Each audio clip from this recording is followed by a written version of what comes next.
Welcome to my super type A attempt at being Zen, the podcast.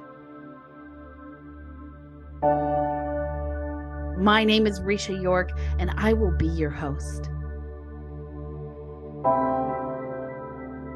If you are overworked, overtired, overstretched, overwhelmed, and just over it, you are in the right place.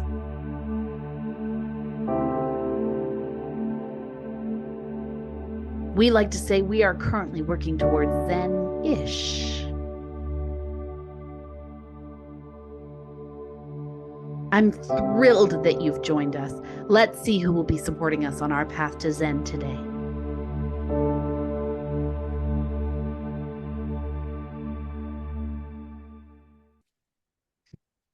Hello and welcome back to my super type A attempt at being Zen.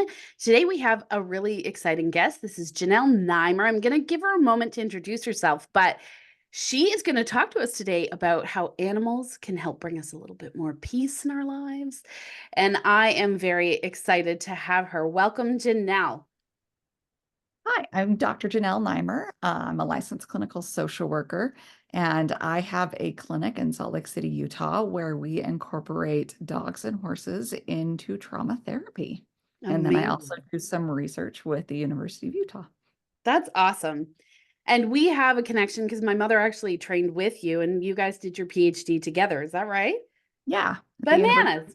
Yeah. So I talk about my mom a lot on this podcast because how can you not? But yeah, so I'm so glad we got a chance to get connected. And I had sent Janelle some great questions, and I'm so excited to hear the answers because I know the level of research she's gone into around these things. So what happens to our body, Janelle, when we're around animals? So many wonderful things happens to our body. So what we have found in the research is, depending on which animal you work with, is your cortisol levels can change.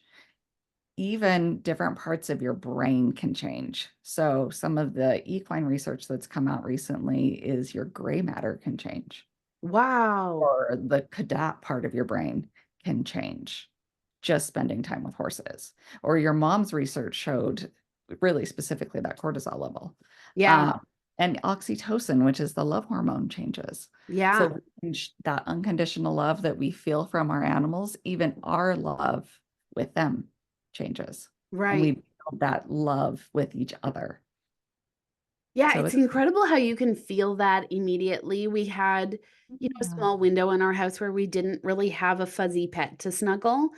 We we had fish, and our dog Mina had passed away when my oldest was a year and a half old.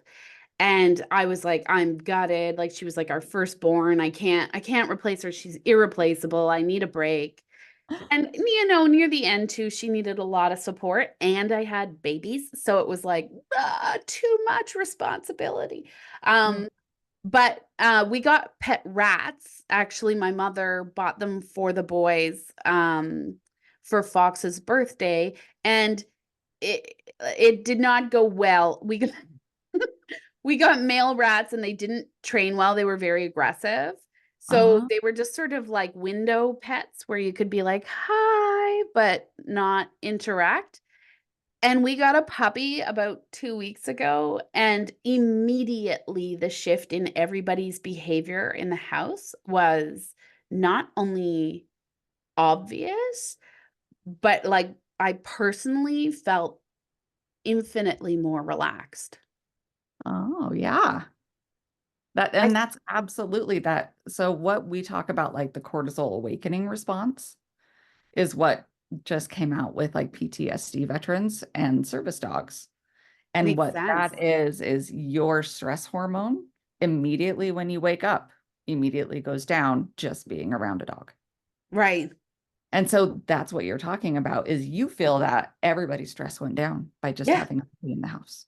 Yeah, immediately. And you would think it would go the other way because he pees and poops on everything and he's really bitey right now. So, you'd think it'd be like, gosh, this is stressful. This thing is like a little vampire that just makes messes all over my house. Those puppies. Yeah. Right? Straight up puppy life, right? Yeah. But it's quite the opposite. He's like so snuggly and cute and Yeah. yeah. Amazing that way, just because it is that whole experience changes for everybody. Hmm. Yeah, we have so much fun. I can imagine. And so, do you think this is why people like there's a big trend, at least up here in Canada, for like puppy yoga and goat yoga? And, I last year I went to llama and sheep yoga. It was so fun, like on a farm, all these animals, cats, kittens, like everything. Is it because that's adding to our relaxation? It's adding to your relaxation. It's adding to that bond, the human animal bond that we talk about is we need more of that. We're getting more out in nature. We're Yeah. getting more out into this experiential kind of world. And as humans, we're starting to notice that we need all of it. We need to Yeah. be outside. We need to be with the trees. We need to be with the animals, and it's making us feel better. And incorporating yoga into it, incorporating movement, our body needs all of it. And we're finally getting back to that part of nature that we Yeah. miss. Absolutely. I mean, anywhere there's going to be puppies, sign me up, right? I will show up. Yep. Anywhere there's going to be any kind of animal, I will be there. Yeah. Yeah, absolutely. I used to get caught all the time. So I horseback rode as a young person for quite a while. And Yeah. I used to get caught all the time just snuggling the horses. Like we were supposed to be, grooming them or cleaning them up or getting ready to go out riding. And I'd be like in the stall wrapped around the horse, kissing his face and snuggling him and everything. And I'd come out, my face would be covered in dirt and muck. And they'd all look at me like, "What were you doing?" And I'm like, "Nothing." I've got a 17 hand Tennessee Walker that I work with in therapy right now. Oh, wow. He's black, he's giant, his name is Majestic, and he's trained to give you kisses and hugs. Oh my God, stop. And so his kisses are like he boops his nose on Oh, you, that's so cute. and his hug is he wraps his head around you. And that's exactly what you're describing is it's that big hug that he just loves to give everybody. Yes, there was one specifically that was such a suck when I was younger. He was a strawberry roan Oh, and he was beautiful and his show name was Superman. Um and, and I just adored him. He was on the corner right in front of the tack shop, so he's very social. And yeah. he was like always out there like, "Hey, what's up?" sticking his face out and like checking everybody out as they went by. You had to walk by him to get to the arena. You had to walk by him to get out into the fields. You had to walk by him to get the tack. Like he loved everyone. He was so social and so sweet. So I'd sit and like just like paw at him Uh-huh. for hours because he was just such a sweet boy. Yeah, well, and that's Mhm. what they love, right? A lot of our horses, a lot of our therapy horses are the ones that are very social. And Yeah. that's part of that bond. Like we want to make it mutually beneficial. We don't ever want to force an animal to do something that they don't want to do, which is also where we talk about the people who are using that negative reinforcement. We always want to focus on that positive training methods where we aren't hurting them, we aren't forcing them to do stuff that they're getting punished for. Yeah. That makes sense. So Yeah. how many pets do you have, Janelle? Personally, Yeah. or as a collective? How about both? Personally, technically, I only have one. But as a collective, I work with anywhere from my one to a dozen. Right. That's awesome. So Yeah. tell us a little bit about how your business works. So it's a therapy clinic, and I may have one or two dogs in the office, depending on what I'm doing. Uh, our dogs are facility dogs that were donated by Canine Companions. Okay. So they came to us knowing over 40 commands and they pass public access, which means that they are service dogs, Right. tech, but they're not service dogs for a disability. They're service dogs for all of our clients who have disabilities. Right. And our clients' disabilities can be any mental health disability or physical disability. And we're working with them on whatever their problem might be. And then our horses are all therapy horses, and they are technically part of our clinic. Okay. And all of them are very different and they have a lot of fun. They are worked with either on ground training or therapeutic horseback riding. And we work with everybody from children all the way through adults and veterans. Wow, that's awesome. And And some of so, our kids have disabilities and that are physical and some that are mental health. yeah. And so, in the mental health realm, because that's a lot of what we talk about on this podcast, right? Like it's geared towards predominantly women, but it's pretty inclusive, right? But that type A personality where you feel the need to control because there's stress and anxiety that comes along with just your day-to-day life and maybe Yeah. your temperament, right? Like, some people, they feel more comfortable when they have control over a situation. And I mean, animals are not necessarily easy to control. It's sort of like adding a little drop of chaos into your world. But how could that be therapeutic for someone who's struggling with anxiety? Dealing with the out of control is very therapeutic. Yeah, Because you learn how to manage that. You learn how to control that. You learn how right. to control yourself in the chaos. And so a lot of times we teach how to be mindful in that moment, how to be mindful if the dog won't jump through the hoop. And what is that like if the dog is going around in a circle around the hoop instead of going through the hoop when the task is to go through the hoop? Yes. And who is that like? And how do we be mindful and be okay with the dog not jumping through the hoop? Mm-hmm. Right? Like if that's the goal, how is that okay not making that goal? And Right. so we use that as a metaphor in therapy. We use that as a goal in therapy. We use that as like, hey, let's step back and be okay with not being successful in that. Yeah, 100%. Well, it's interesting how that translates to parenting, right? So it's like you have an animal in the room that you have zero control over, and people feel like, well, if I told my kids to do it, they should just do it. And I'm like, that's cute. Uh, Right? Well, and you think about like our dogs know 40 commands. One of the commands is jump. I don't tell my clients that all the time. right. And if the goal is to jump through the hoop, all of the dogs will do it. Yeah, I don't say jump, they're not going to do it. right. And so if they're like, go here, come on, you could do it, and they're not doing it, a lot of times you say to them in the parenting aspect, did you use the right words? Yeah. Did you teach them that? Yeah. Do Or they have know you what set your you're saying? expectations and Right, clearly communicated what it is that you want and need? right, Yeah, right. 100%. And then we move on from that and say, okay, now let's teach them a new skill that they Right. really don't know. And so we'll move on to like yoga. And I have one dog that I let my clients name commands if they train the command. So Okay. they trained my dog downward dog, puppy pose, mountain pose, child's pose, and savasana. Right. And so I'm like, okay, if you train it, you solidify it, you get to name it. And my dog will roll out a yoga mat and roll it back in. That's amazing.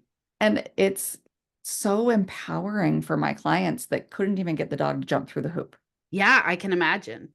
where they're like, okay, now I understand that this is how I need to communicate with my kids, or this is Right. how I need to handle my anxiety. Or the Is people I'm, around you at work. Like, I have a yeah, lot of clients who are super type A, and one of the temperament characteristics of someone who is super type A is that they feel like they've figured out the secret to things, and that's the way it should always be done.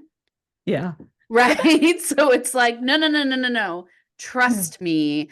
This is the most efficient and excellent way to do this.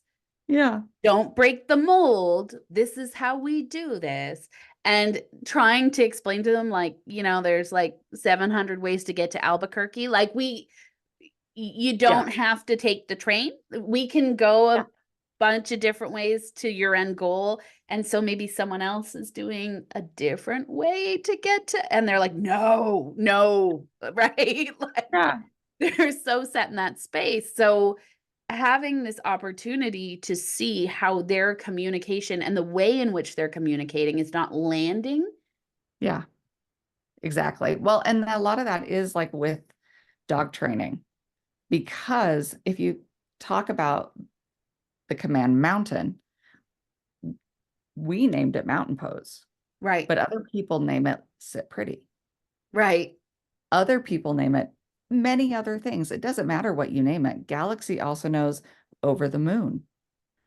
We've now named jumping through the hoop Saturn, because Amazing. my clients have decided my dog is named Galaxy. Her new commands all need to be related to the galaxy. That's so cute. So I'm like, okay, but it's that world of, if I take those commands to a dog trainer, the dog trainer is going to have no idea what we're talking about. No, of course not, right? Because they're standardized. Right. So there's a million different ways to get to Albuquerque. Yeah, There's a this is million it. different ways to train the different commands with the dog.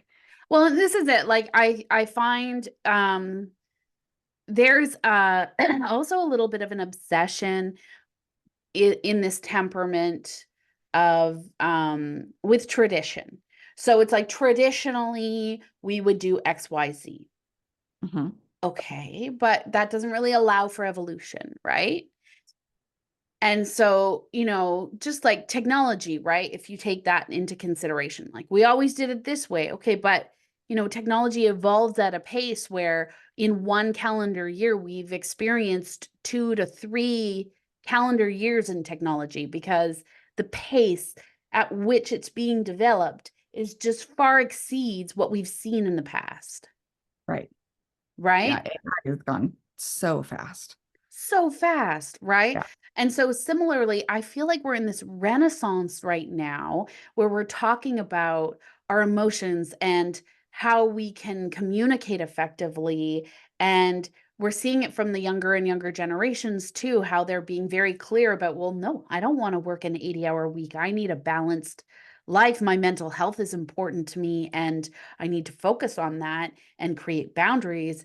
And you're seeing pushback from people who are at this upper level right now being like, what? No, you come to the office, you do the work we asked you to. This is how it's always worked. Yeah. Right? And it doesn't work that way. It doesn't work that way, right? Self-care is so important. It's so important. And I think we're seeing like so much of this, like, with the Martha Stewarts out there being like, everybody's coming back to the office. And I'm like, oh, no, no, no. Like, you've opened Pandora's box, my friend. Yeah, we need to stay home. Yeah, it's We not need to work going from home back. sometimes. It's not going back the way it was. You can't do Yeah. that. And there's a generation of people who are like, I won't work somewhere that you're going to force me to go to on a regular basis. I'll walk. Yeah. I'm going to stay home. I'm going to do what I need to do for me and my family. Yeah. And I Yeah. love it. I love that shifting priority. But then I think we find, especially like pets, like I find sometimes I'll have a type A person who's like, oh, I cannot have pets. Yeah. And I'm like, why is that? Uh-huh. Right. And it immediately becomes, oh, like, messy and so much and hair everywhere. And I'm like, okay, uh-huh. I hear you. I'm a little OCD about things being clean too. Like, Mhm. I appreciate that. But what would the benefit be? Because you're sitting here telling me you're super stressed out and you can't deal with day-to-day life and Yeah. right? Yep. And they're just like, and I still can't do it. And you're like, no, but yes, you can. And let's Yeah. come up with a reason why and how and what type of animal you can.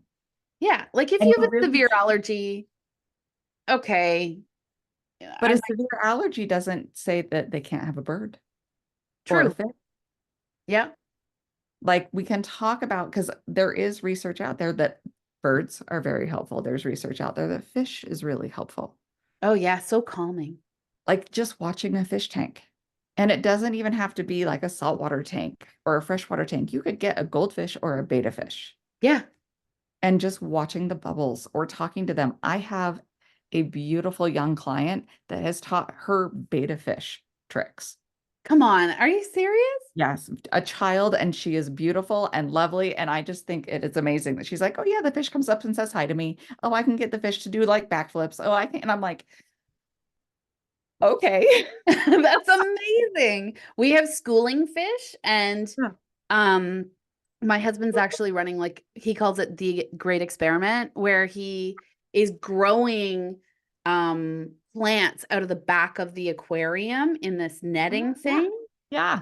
to try and remove like any kind of toxins or additional. Huh? He hasn't had to do a water change in it in over a year because it's just kind of like Oh, its I love own that. ecosystem. And Yeah. if you had any questions about like, well, that can't be good for the fish, our fish are reproducing regularly in the tank.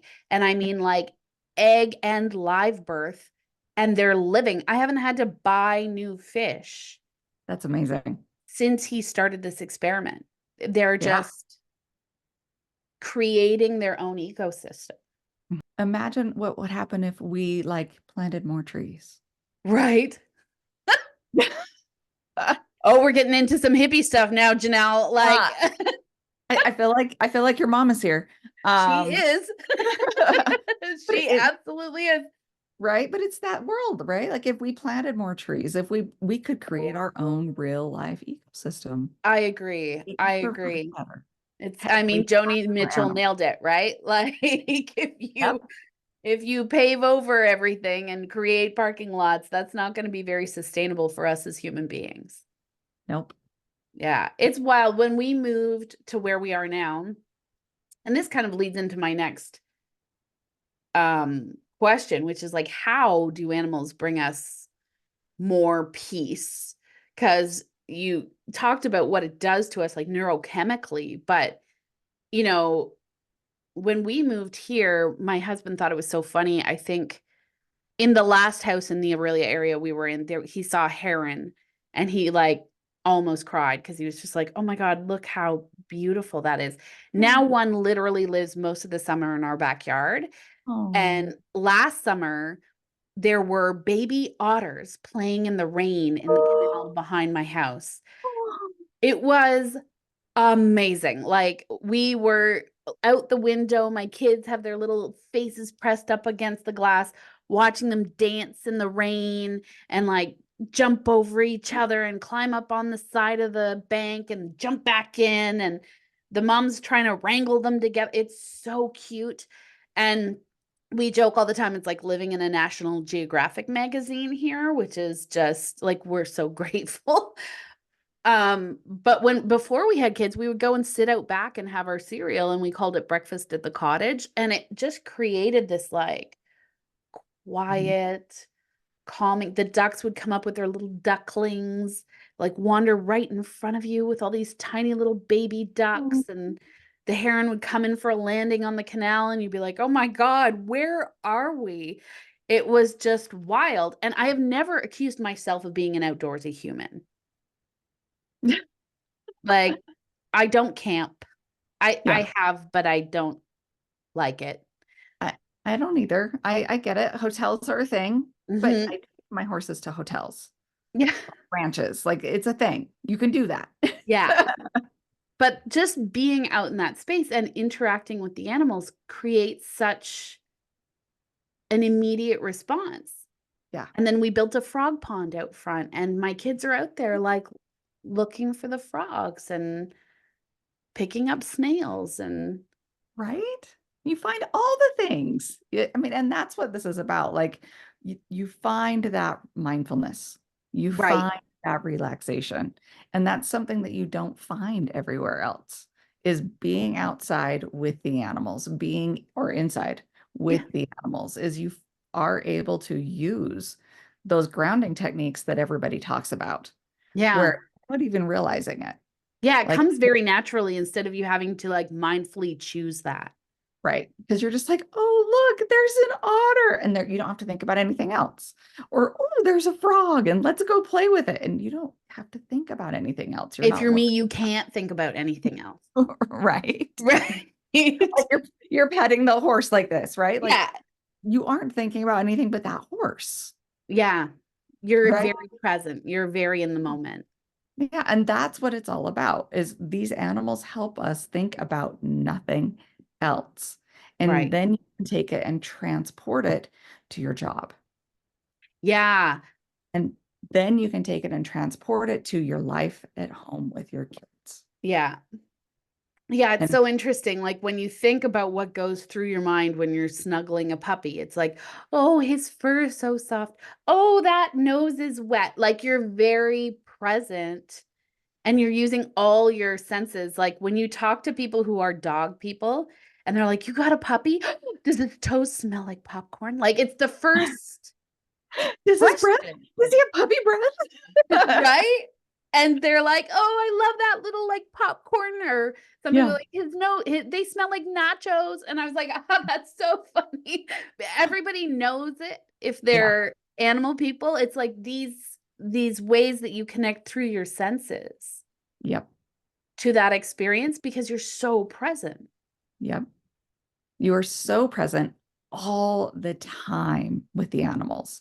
And that's what we're trying to re-solidify in therapy, right? Like, because everybody who comes to therapy, part of the problem is we're really, really anxious or we're really, really depressed or we're having flashbacks and nightmares and, all these things. And we're not able to come to that mindful moment. Right? And so We're living that somewhere else, past or we're future. right. Exactly. And so being able to say, okay, I can be here now. So I can incorporate that animal into my life and I can be here now. The other thing we're doing is that social interaction. We can take the dog for a walk and introduce the dog to everybody I meet on the street. Yeah. And I can learn how to be social again because that's the other thing that happened with COVID is we all forgot how to be social. Yes, absolutely. Or we have a new pandemic that's happening where everybody thinks they're neurotypical and they never knew how to be social. Right. And so it's like, okay, then we're going to go for a walk and we're going to walk for an entire hour and you're going to introduce my dog or my horse to every single person you meet. Yeah. And we're going to talk about it. And in the meantime, you're also going to learn how to control this animal. Yeah. You're going to learn how to tell them to walk by your side. You're going to learn how to tell them to stop when you stop. So you're not only controlling yourself and your body at that time, you're controlling this animal. Yeah. So So you're cool. multitasking, being calm, learning how to breathe, learning how to match breathing. So you're co-regulating, you're increasing your attachment, and you're learning how to socialize.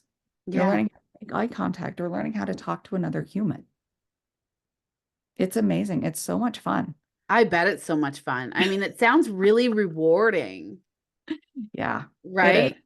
It To is. be like headlong in that all day. Yeah. It really does. I mean, it's part of, I always say, and I'm sure the people who listen to this podcast are like, oh, Risha, here she goes again. But I love my job. I love it. I love it like I've never loved anything I've ever done. Yeah. I love it.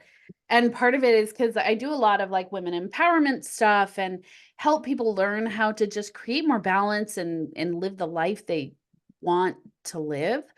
And I was lucky enough to be raised by a therapist. So I have all these tools kind of in my toolbox, and I'm in the middle of going back to do my master's for Congratulations. I know, I'm so excited.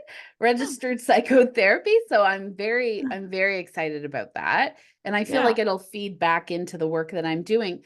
But it's funny, like with my clients right now, I find, that super type A temperament that is attracted to my super type A attempt at being Zen course, Mhm. they are always living in the future. Yeah. When I say to them, what's going on in your mind right now? Like just unload because they often carry so much mental load and they don't know where to dump it or Yeah. how to, right? And I say, okay, go. Like Dump it on me. Tell me how you feel right now. Tell me the overwhelm. Explain the overwhelm to me. Yeah. Right? And it's like, this is happening this afternoon. Then I have that. Then I have this. And it's funny. My mother used to do this too, where she would run through her schedule Uh-huh. to me. And I do it 100%. And I've noticed it in my super type A clients. Yep. They run through their schedule, Over and over and over again. right? You know what's amazing? Animals are happy to sit and listen to that all day long. Aren't they? They're great companions for that. Yeah. They're Like happy this to do it. afternoon, we're gonna do this. As you rub their little velvet ears and Right? And what's amazing is even if you're stressing about your schedule or you're like, oh my gosh, I have this really big podcast I have to do. They're just like, uh-huh, yeah, totally. And I'll just be there to support you the whole time. yeah.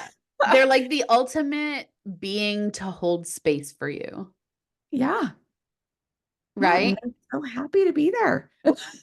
And it's never like I find when you get a lot of type A people in the room, they'll become sometimes this like one-upmanship. Oh, you think that's bad? This is what I have to. Oh, you think Yeah. that's bad? This is what happened to me yesterday. Oh, you think that's bad? And it's Yeah. like, guys, it's not a competition. Like we're No. we don't have to compare how stressed out. We're all stressed out. You've been Totally heard. fine. Like, Our thermometers are all up here. yeah. But that's part of that companionship, right? And Yes. so, being the month of February, the quote that's on the wall in my office right now is love yourself as much as Galaxy and Flower do, unconditionally. I love that. Right. And that's just the one that's in the office with the dogs today because the dogs are Galaxy and Flower. Right. And it part of that also of that companionship is they just love unconditionally. They don't care. Yeah. They don't care what you say. They don't care what you do. They will always be there. And it helps you, I think, I've had clients in the past, certainly. So I run another course called Lead Without Permission, and it focuses on people who generally really struggle with that self-love piece, Yeah. right? And so they're like, well, if I can't love myself, they like people always say then I'm unlovable. I'm like, no, No. no, that's not what's happening here. There is a point where you are able to unconditionally love yourself and you feel this sense of freedom. Yeah. Yeah. But no one expects you to get there overnight. No. But being around animals really Oh, shows you the direction. yeah. So I'm sure you know the loving kindness meditation. No, I don't, please. Okay. So we use this in MBS, mindfulness-based stress reduction. And it's basically a chant that you start with yourself. And it's something like, may I have love, may I have kindness, may I have health, may I have safety. And then I add at the end, may I have self-compassion. And self-compassion is forgiveness for myself for whatever things I may or may not be able to do Yeah. or the mistakes I may make. And I tell all my clients, pick your favorite color. Start at your heart with that favorite color and just let it grow as you say that chant. Yeah, I And love you that. have a whole bubble of that favorite color filling you up. And then as you do that, and you practice it for a whole week, and then pick your favorite animal. It can be an animal that you're around or not around. It can be a real animal or imaginary animal. I don't care. Right. Practice giving that color from your heart to that animal and say the same chant to that animal and say, may you have love. May you have kindness. May you have health. May you have safety. May you have self-compassion. So first you give it to yourself and then you can give it to an animal. And you practice that back and forth. And then you give it to your friends and family. I love that. And then you give it to your neighbors. And then you give it to the people you don't like. Yeah. And then you give it to the whole planet. Like it grows, right? hmm But you start with yourself because it's about like that. Maybe I can't love myself. Maybe I can't do that self-love yet. But it's that may May I I? try. Yeah. And then may I try that kindness? And if I can't, may I have self-compassion that I can't today? That I didn't get there. Yeah. I mean, that's the thing. No one's expecting anyone to be perfect. And I think this is part of the type A mentality where it's like, I am meant to be perfect. I need to get straight A's and I want everyone to like me. And, I often will say with my clients, I actually had a client yesterday where we were talking about this. And I said, okay, the whole theory of yin and yang, Mhm. right? Yeah. For every light, there is a dark. For every dark, there is a light. Yeah. If we think about this, and this actually came from a mindset coach that I had been working with. And she's actually the season premiere of season 2. So Belinda Ginter, I'm giving her credit for this. She's the one who taught me this. That means that for every light, there's a dark. For every dark, there's a light. That means that if you just put that out into the universe, 50% of the people on this planet are not going to like you. 50. It's Yeah. a big number. Yeah.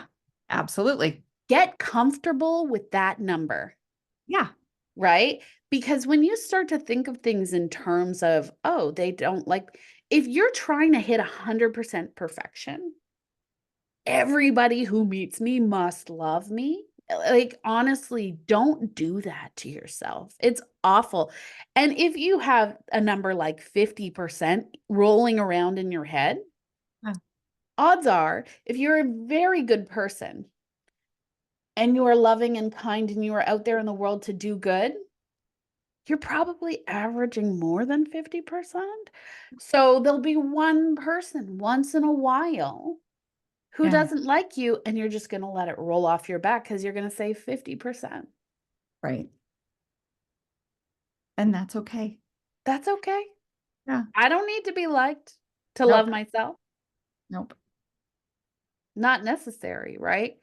So it's interesting. Like, I find I struggle with that a lot in my Lead Without Permission course. People who are like, I can't find love till I love myself. I can't be loved until I love myself. And that is just blanket not true. No. Well, and that's where that self-compassion comes in. You Yeah. just forgive yourself for not being able to do it. Forgive yourself for that mistake.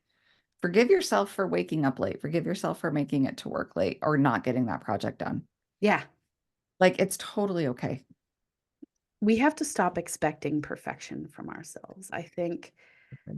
And part of it is too, like we were talking about this shift, you know, between what's expected in, say, the corporate world now versus 20 years ago, right? There is a lot more compassion, I would hope, I think, I believe, Yeah. right? There is a lot more showing ourselves grace and understanding that people have things outside of the office that are going to affect their productivity and their energy levels and so to say, like, you have to hit 100% of blah blah blah every month or you're out of here, it's creating, like, that's creating a damaging impact on people's psyche. Yeah. Well, and that's why it's okay. I will do that if I get to also go horseback riding, if I also get to go paddleboarding, if I also get to go walk my dog, if I also like if I'm okay with trying for that 100%, if Sure. you want me to do that, but I need to go play. I need And to go on also, if I my hit husband. 96%, I don't want to be fired. Right. But I did you hear the word trying? Trying. Yeah. I will try for that. I will put my goal up there. Yeah. But right, if I hit 96, I tried, I did my best. But so another book I love is The Four Agreements, Yes. right? One of the things is I will do my best every day, knowing that my best changes moment to moment. Exactly. One moment, my best is that 100%. Yeah. Next moment, my best might be 50. Yeah. And that's totally fine. It's whatever's within your realm. I have this incredible therapist I work with regularly. She's just awesome. And one of the little tidbits that she gave me while I was going through therapy, and I'm sure I've shared this story at least once on this podcast, but the part that really resonated for me is that she was like, I'm going to tell you something and I don't think you're going to be comfortable with it. And I was like, okay. And she's like, most people in their job are only giving about 60%. And I was like, what? Yep. Why? How? And I got so upset and angry about it. And this is when I was working in corporate. And she's like, if you were going to give yourself a percentage of how much effort you put in every day when you show up, what would you give yourself? And I'm like, 110.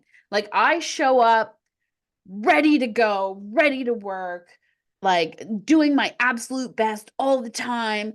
Everything else gets shoved aside. And she's like, okay. And is that what you expect from everyone else? And I'm like, yeah, absolutely. Right. And she's like, so this is where I'm really going to piss you off because not everybody else is going to come in and give 110%. And I was of the mindset at the time where it was like, everything I do is 110%. I never give less than 110% because that's just, I'm a passionate person. And Mhm. right? Yep.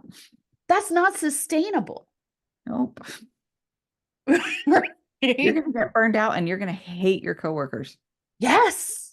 Yeah.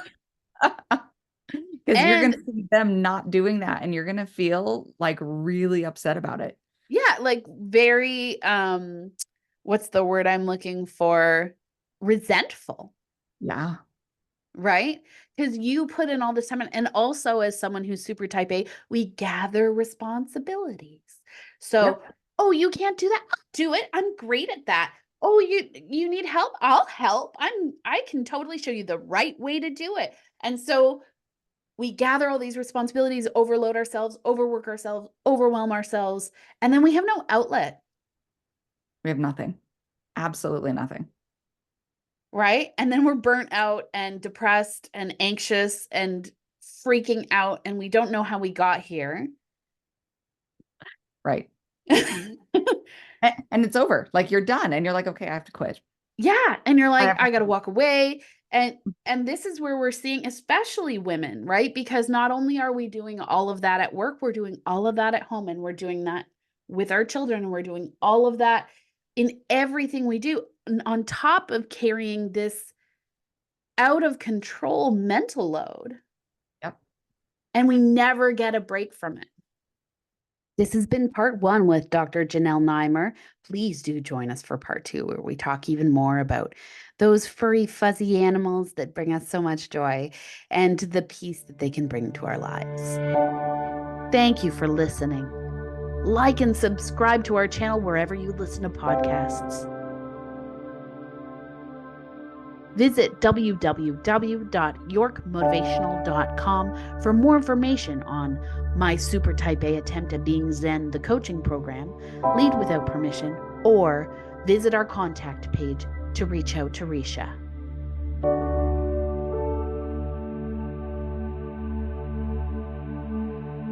Wishing you all continued balance and fulfillment on your road to Zen.